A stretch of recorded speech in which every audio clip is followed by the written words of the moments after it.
युद्ध विराम के बाद एक बार फिर से गाजा की ताजा सूरत हाल लेकर मैं आपके सामने हूं। नमस्कार, मैं कविता उनियाल, आप देख रहे हैं मीडिया टुडे टीवी। आज सुबह 7 बजते ही गाजा में पूरी तरह से युद्ध विराम लागू हो गया।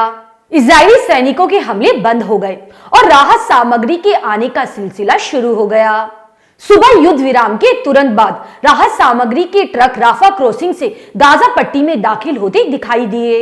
अब तक राहत सामग्री के 60 ट्रक गाजा पट्टी में दाखिल हो चुके हैं। लगभग 200 सहायता ट्रक्स गाजा में प्रवेश करने की उम्मीद जताई जा रही है। युद्ध विराम के बाद खाना पकाने की गैस के 4 ट्रक के अलावा 1,30,000 लीटर डीजल ईंधन प्रतिदिन गाजा में पहुंचाया जाएगा। समझौते के मुताबिक आज हमास बंधक बनाए गए 13 लोगों को छोड़ेगा और उसके बदले में इजराइल 39 फलस्तीनियों को रिहा करेगा। सीज फायर की शुरुआत सुबह 7 बजे हुई। उस वक्त भारत में 10:30 बज रहे थे। इजरायली अखबार टाइम्स ऑफ इजराइल के मुताबिक घड़ी में 7 बजते ही इजराइल ने गाजा पट्टी पर हमले करना बंद कर दिया। हालांकि युद्ध विराम लागू होने से पहले उत्तरी गाजा में हिंसक और तेज बमबारी देखने को मिली। बताया जा रहा है कि यह बमबारी युद्ध विराम होने से 1 मिनट पहले तक जारी रही। युद्ध विराम होते ही लोग अपनी तबाह हुए घरों की तरफ तेजी से दौड़े ताकि जो नुकसान हुआ है उसका अंदाजा लगाया जा सके। समझौते के मुताबिक इजरायली सेना गाजा के ना तो किसी नागरिक को गिरफ्तार करेगी और ना ही उन पर हमले करेगी। उन्हें उत्तरी गाजा से दक्षिणी गाजा तक आने जाने की पूरी आजादी होगी।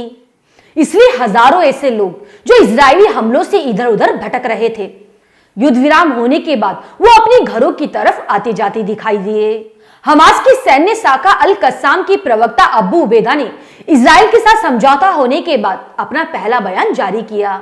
हमास की सैन्य शाखा अल कस्साम की प्रवक्ता अबू उबैदा ने इजराइल के साथ समझौता होने के बाद अपना पहला बयान जारी किया।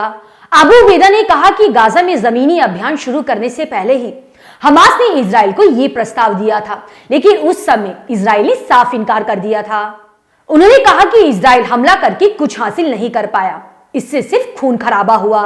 आपको बता दें, हमास ने युद्ध विराम के लिए जब इजराइल को यह प्रस्ताव दिया था तब इजराइल अपनी ताकत के नशे में अंधा हो चुका था। उसे लगता था कि उसकी सेना आसानी से गाजा में दाखिल हो जाएगी और बंधकों को छुड़ा लेगी, लेकिन ऐसा नहीं हो पाया। गाजा वाकई ही इजरायली फौज के लिए कब्रिस्तान साबित हुआ। 22 दिनों की जमीनी लड़ाई में इजराइल ने अपने हजारों सैनिकों को खो दिया और अब आखिरकार उसे हमास के साथ समझौता करना पड़ा और उसे हमास की वो शर्त माननी पड़ी जिसके लिए उसने पहले इनकार कर दिया था। उसे अपनी जेलों में बंद फलस्तीनियों को आजाद करना पड़ रहा है। यह इजराइल की सबसे बड़ी हार है। अगर आपको न्यूज अच्छी लगे तो न्यूज को लाइक कीजिएगा और हमारे मीडिया टुडे टीवी चैनल को सब्सक्राइब कर देना ताकि मेरी अपडेट सबसे पहले आप तक पहुंचे। अब मैं आपको अगली खबर के साथ मिलूंगी। शुक्रिया।